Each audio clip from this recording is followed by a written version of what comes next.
Oline and salutations to the Truth Core, whoever and wherever you may be on the planet. This is JLL recording on the 28th of October, 2021, with a challenge. Well, as you might expect, like most of things that come from yours truthfully, this is a very big deal. And I speak in a manner that is consistent with my atrocious sense of self-importance and my grandiosity. So it's not just a small challenge, it's a big challenge, a 7-point challenge. And I'm directing it to what I'm going to call internet spiritual gurus, of which some people might argue I am an example. Now, I will name some specific individuals, but in the first place, the general concept of an internet spiritual guru is someone on the internet, well-known, popular, who is recognized and who presents himself or herself as propagating and sharing information, knowledge, insight, philosophy relative to spiritual development, whatever the frack that is. You know, I don't use the word spiritual, but I'm using it here because it's trendy. Now, these gurus or spiritual teachers may well have careers off the internet. They may be authors of books, they may be individuals who present conferences or seminars or workshops. They could have a whole range of activities apart from their presence on the internet. But I'm pointing to their presence on the internet because I'm present on the internet.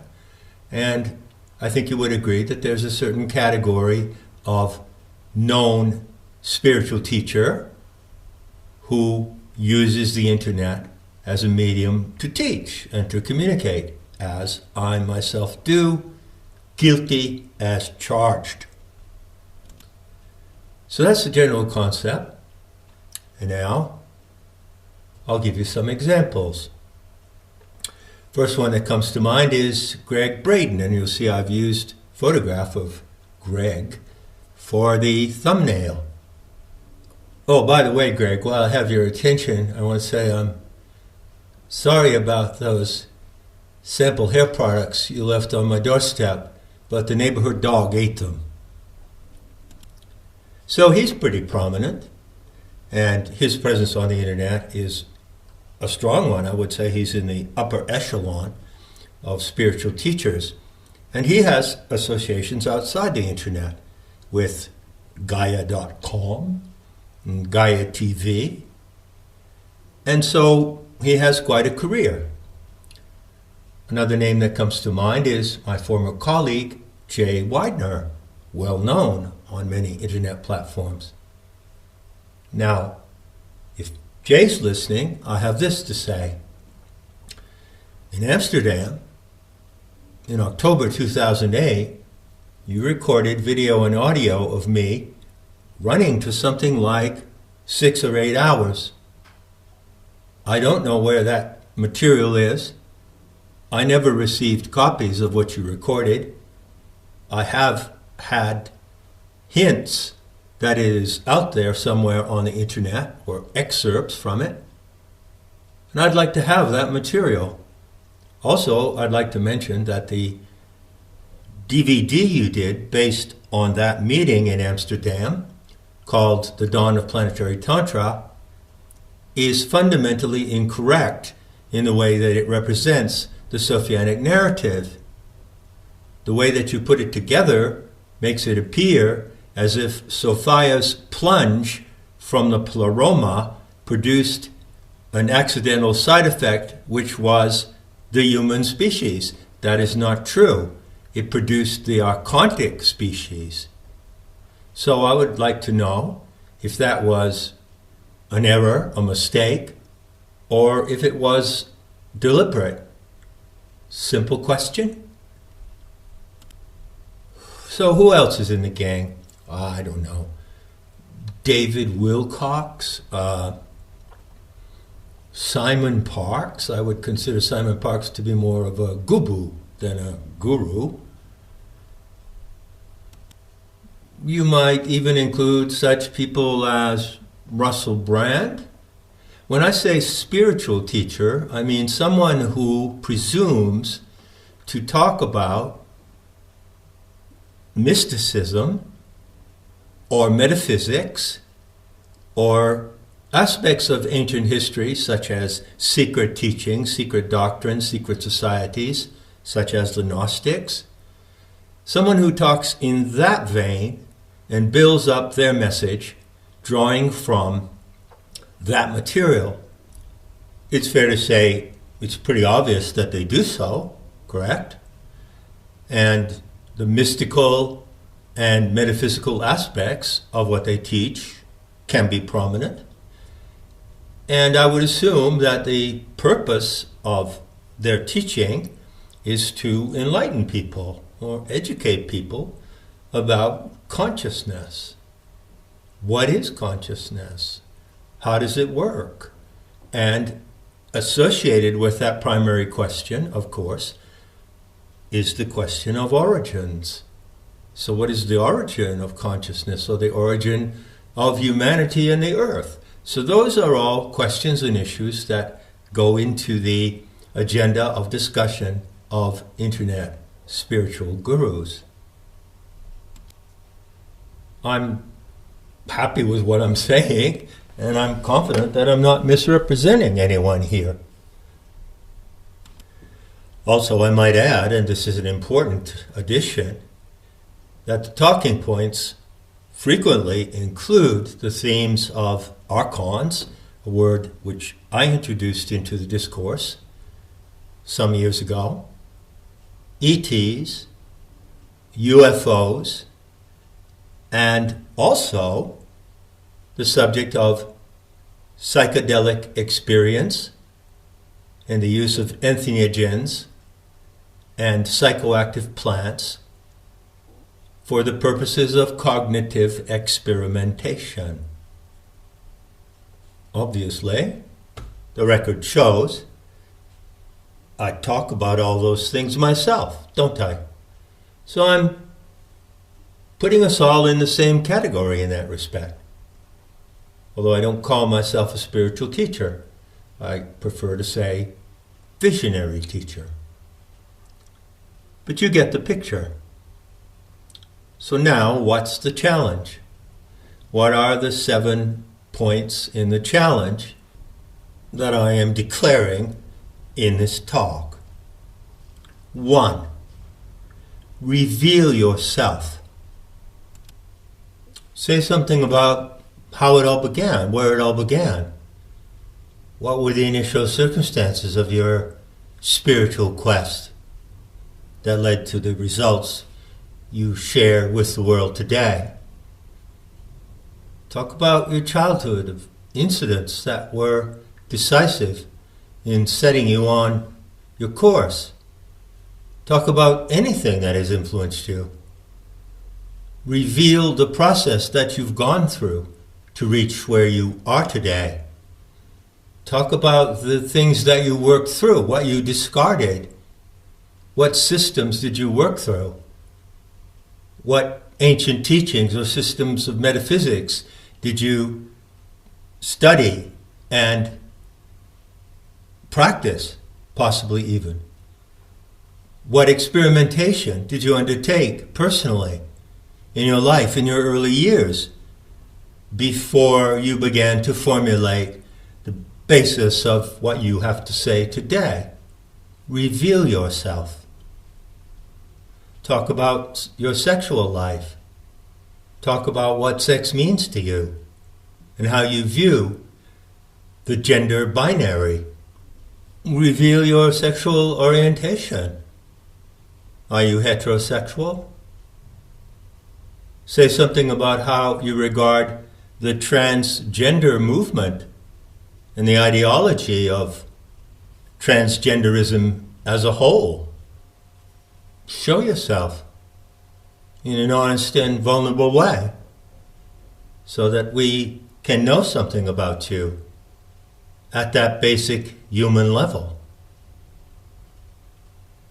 2. Describe your spiritual practice. Do you have a spiritual practice? Does it come from a particular tradition? For instance, are you a Gurdjieffian? Do you practice yoga of some school? If so, which school? Do you meditate? What do you do to maintain your mindset? What factors have shaped your spiritual attitude, and what practices do you use currently to maintain your course in life? Tell us about that. Frankly, openly. You might include an account of practices that you have done in the past that you don't do anymore. For instance, I used to use the tarot, and I don't do it anymore.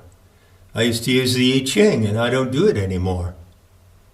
Can you tell us something about yourself along those lines? 3. Tell us about your agenda. Yeah, that. You know, it's commonly assumed that spiritual teachers on the internet are simply there for benevolent purposes. They have the good fortune to have discovered things in their life, insights, truths, realizations, and now they turn around and give them back to the world for the benefit of others who are seeking to find a spiritual path. And it's commonly assumed that that's all there is to it. But that is certainly not the case. Everyone who appears on the internet has an agenda. What is your agenda? What is your ultimate picture of where you want to see it go? What is your view of the future? What kind of future do you want to see, and how do you place yourself as an agent contributing to that future that you want to see for yourself and others? What is it? Come out and say so in plain English and clear and concrete language so that those who listen to you can know where you're coming from and they don't have to guess about it. Included in the disclosure, to use a trendy word, of your agenda, I challenge you to openly state your guiding narrative. What is the narrative that guides your life and your spiritual practices? Is it the Anunnaki Sumerian narrative of a slave species? Is it the Darwinian narrative? Is it some kind of variation of theosophical or anthroposophical teaching? What is it? What is your guiding story? And from where do you derive that story? What are the foundations of the narrative in which you stand when you stand before the public and speak?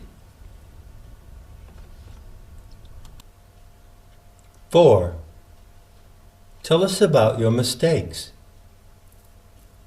What mistakes have you made? What ideas or practices or programs have you pursued that you found out over time were not productive, not authentic, maybe not correct, maybe deviant in some way? Tell us about how you have detected the deviance in your own mind as you've moved along the path of your spiritual journey. Name a specific error that you made at one time. Maybe it was an error that only involved you in the course of your life. Maybe it involved a group of people under your influence, or maybe it involved you being under the influence of someone else, such as a guru or a cult leader. Tell us about that. Name one error that you've made, that you've corrected, so that you have become more discerning and more clear in what you do know and more confident about how you know it. Explain one of your errors and give us the benefit of knowing what it taught you. Do that. I challenge you to do that. 5. Now pull up your knickers. This is a big one. And before I state what the challenge is, let me put it in context. Something that any intelligent observer will see, listening to spiritual gurus on the internet, is that they frequently cite science to frame or validate or endorse their viewpoints. And the way they do this routinely refers to certain well-known doctrines in science. I'm going to call them dogmas, really. For instance, quantum physics, string theory, relativity theory. And within those generic areas, there are particular topics like quantum interactivity, the Higgs boson, the God particle. There's a batch of 10 or 20 different scientific concepts. And spiritual teachers on the internet routinely and frequently refer to these concepts and to the larger framework of, say, quantum physics in order to back up what they teach. So there is a well-established practice of using these established fields of conventional science in the process of teaching spirituality. Is that not correct? Now, I won't go into a refutation, but I will let you know out front that I consider those scientific doctrines to be absurd, pointless, fallacious, and deviant. And they all come out of the field of scientism, in which science is a new religion. And they are the products of frauds, quackademics. They are the products of mathematical fiction. Those who have listened to me for a while know that I stand strongly against those fraudulent doctrines of science, and I would never use them to endorse or legitimate anything that I wish to teach.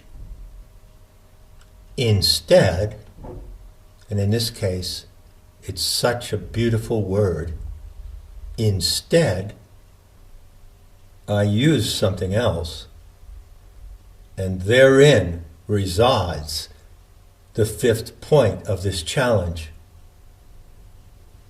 Talk about the humanities. Let's see you use anything from the realm of the humanities, arts and literature, the culture of the races over the course of time as an accessory of your teaching, as something that can enrich it and deepen it. Art, literature, poetry, sculpture, through the ages. Let's see you refer to the Greek tragedies. Let's see you cite Sophocles or Euripides. Let's see you come forward, say, into the medieval period of European history. Use the heroic legends upon which the national identity of European peoples are based. Talk about them. Talk about the great works of medieval literature, Parzival, Tristan and Isolde, the Germanic legends, the Scandinavian legends, refer to the national epic of Finland, the Kalevala, or the Icelandic Eddas, refer to the rich literature and art of the late medieval period, the troubadours. Come ahead into the Renaissance. Cite the artists and philosophy of the Renaissance, the great poets like Cavalcante. Use literature, the arts, and the humanities to embellish what you teach. Let's see you do that. Let's see you do it across a broad spectrum. Coming into the period of the Romantics, who was Alexander von Humboldt, and what can he say about Gaia theory? Who were the great German Romantics, the French Romantics, the English Romantics? Talk about the poetry of William Blake, about his mythological creations and how they are relevant to the spiritual quest today. Come forward from the Romantic period. Come into modernism. Talk about Ezra Pound. Talk about the tremendous revolution at the end of the 19th century, the fin de siècle. Use examples of artists, writers, poets, painters, sculptors, dancers like Isadora Duncan. Talk about their lives in detail. Show us that you know their biographies, that you understand what they struggled with. For instance, the Russian poet Marina Tsvetaeva. Talk about her. What did she try to say in her poetry? What were the conditions in which she lived? What does it have to say to us today? How can the humanities contribute to reaching the beauty to come? How can the achievements in poetry, art, and literature in the past from various races around the world, but principally from the white European races, how can that contribute to the richness and depth of a spiritual viewpoint and practice today? Educate us about that. Let's see you do that.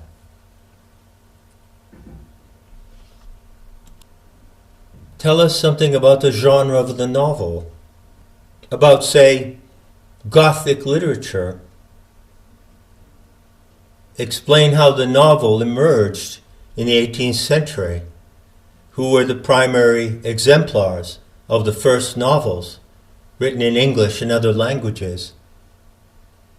And tell us about how their creations are relevant today and are worth knowing and reading and studying in order to enrich and direct those who seek to be on a path of spiritual evolution today. Do that. Point 6. Talk about me. Or even worse, and I shudder to propose this, talk to me. Dialogue with me. I've noticed that on GaiaCom, Gaia TV, there's considerable content about Gnosticism. There are flashy, high-production videos with interviews, but I'm not in those interviews. Why not? So interview me, or talk about me.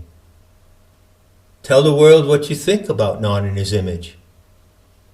Show them that you know what I intended to say in the book. Don't misrepresent me.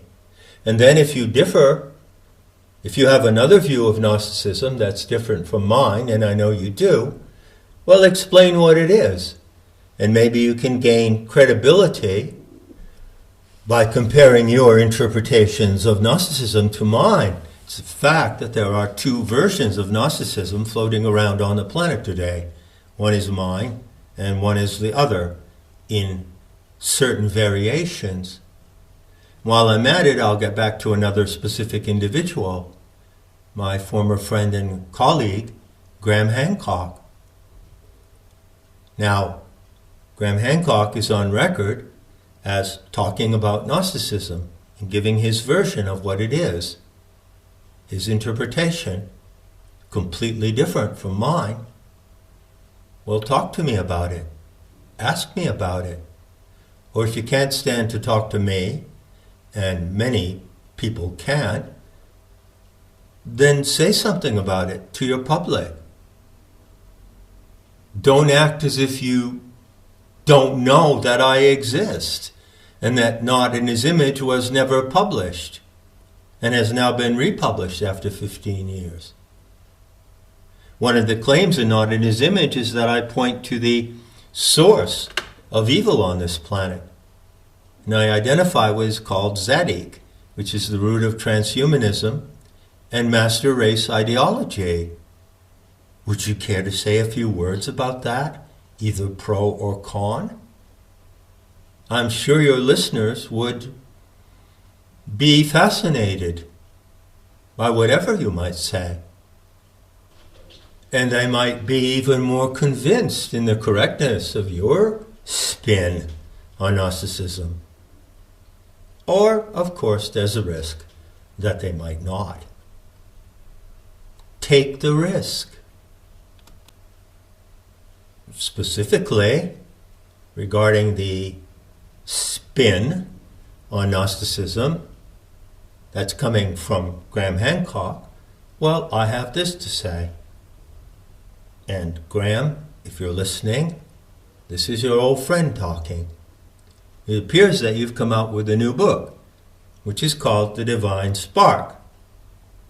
I haven't read it yet. Probably I will take a look at it, and I might even present a review of it on the internet. Imagine that. But for right now, I have to say that the title you've chosen is extremely revealing. And I can infer from that title something of what may be in the message of your book. One of the interpretations of Gnosticism, the prevalent one, among those who don't talk about me or with me, is the assumption that Gnostics taught that human beings all have a divine spark, a God spark within them that has become immersed and lost in the dark labyrinth of matter in the material world. And so according to their view, the goal of Gnostic practice then and now, as if they could conceive of a Gnostic practice today, is to free the divine spark from entrapment in the darkness. Well, Graham, it so happens that the trope, the divine spark, doesn't come from Gnosticism. It comes out of the Talmud. And so if you're titling a book, The Divine Spark, I'm inclined to think, at first sight, I'll correct myself if I'm wrong, that you are actually propagating a Talmudic doctrine under the guise of talking about Gnosticism. And if that's the case, it's really, really unfortunate for you. And I promise you that I will not let it pass without comment. Finally, point 7. I challenge you to state openly and honestly your view of the Albanian problem. So there it is. Those are the 7 points of my open challenge. All 7 of those points define a standard to meet if you present yourself as a spiritual teacher on the internet today. I challenge you to measure yourself against that standard. And if I may dare to be brutally honest, I will give you my opinion in a pithy little proposition. Anyone who cannot meet and demonstrate the 7 points of that standard is inferior to anyone who can. And to those who are listening, I speak to you now, and not to the presumed spiritual gurus. I advise you as a friend that anyone who does not meet the 7 points of this challenge is quite simply unworthy of your trust and your respect, and may be not only misinformed and uneducated and inadequate in presuming to teach you anything spiritual, but such individuals may also be deviant. Enough said. And I'll be seeing you, in the beauty to come.